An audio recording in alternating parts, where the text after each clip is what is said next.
तर चंद्रशेखर बावनकुळे प्रतिक्रिया देतील असं वाटत होतं, मात्र त्यांनी या विषयावरच बोलणं टाळलेलं आहे। ठाकरे बंधू एकत्र आल्यानंतर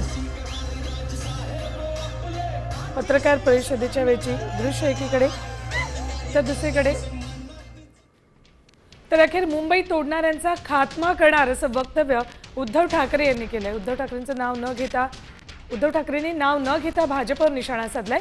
मराठी माणसांना सांगतोय आता चुकाल तर संपाल असं यावेळेला उद्धव ठाकरे म्हणालेत। यावेळेला त्यांनी भाजपच्या वक्तव्याची सुद्धा आठवण करून दिली।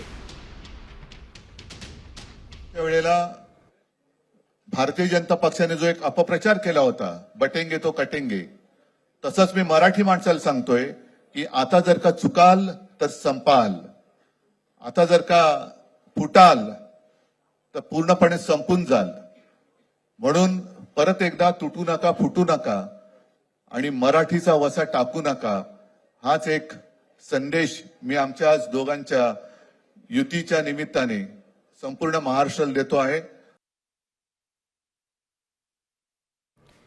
तर मुंबई तोडणाऱ्यांचा खात्मा करण्यासाठी म्हणून आता एकजूट आवश्यक आहे असं वक्तव्य उद्धव ठाकरे यांनी केलंय। पत्रकार परिषदेमध्ये अगदी मोजकी वाक्य हे दोघेही ठाकरे बंधू बोललेत आणि दोन्ही ठाकरे बंधू एकत्र येण्यासाठी ज्यांनी प्रयत्न केले त्या संजय राऊत, चंदूमामा यांच्यासोबत स्टेजवर त्यांनी फोटोही काढला।